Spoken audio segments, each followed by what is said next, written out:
Hi hello good evening सांग मैंने welcome back to my channel लिजामिनी ब्लॉग आपण मानकू नुआ वीडियो रे आपण स्वागत।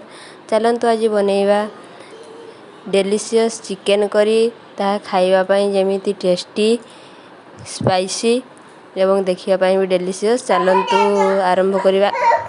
करी को भल भाबरे गरम करी सेइतरे मु नेची 250 ग्राम रो तेल नेची करी रे तेल को भल भाबरे गरम करनबा। तेल भल भाबरे गरम होला परे सेथिरे काटिकी रखिथिबा किछि पियाज पकेई दबा। पियाज भल भाबरे सिजिबा पई सेथिरे अल्प किछि लूण पकेई दबा।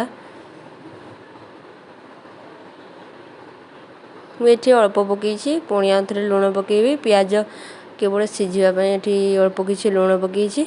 आपण चाहिले एकाथरे पियाज रे लूण दे दे परिबे। पियाज किछि समय भाजी होला परे सेथिरे काश्मीर रेड चिली पकेइबा कलर पई।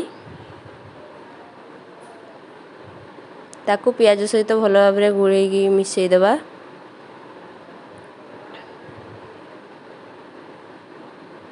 पियाज भल भाबरे हे गला परे सेथिरे राग पई अल्प किछि रेड चिली पाउडर पकेइबा। आपण चाहिले स्किप करि परिबे। आपण जतिके राग खाउतबे सेई अनुसार पकेइबे। पियाज भल भाबरे भाजी हे गला परे सेथिरे ग्राइंडिंग करिकि रखिथिबा अदा रसुण पेस्ट को पकेइबा।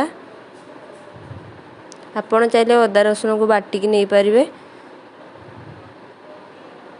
मु एठी ग्राइंडिंग करिकि ऐड करछि।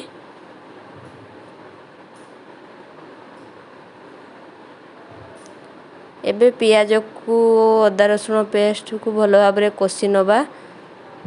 भल भाबरे जेमिति मसलाटी कसी हे जिवो।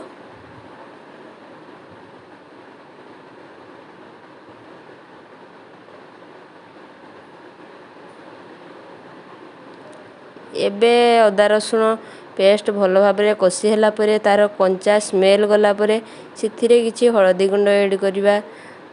हळदी की मध्य भल भाबरे मसला सहित कसिबा। एबे चिकेन तरकारी पई जेतिके लूण आवश्यक सेतिरे लूण ऐड करिबा।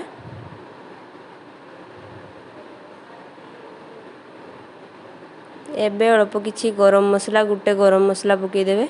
समस्ते प्राय तरकारी हे सला पर गरम मसला पकांती। मु एठी मसला रे पकुछि गोटे गरम मसला काहेकि ना तरकारी रो स्मेल भलो आसीबो। एबे मसला न लागिबा पई अल्प किछि पानी ऐड करिबा। मसला को भलो भाबरे कसिबा किछि समय।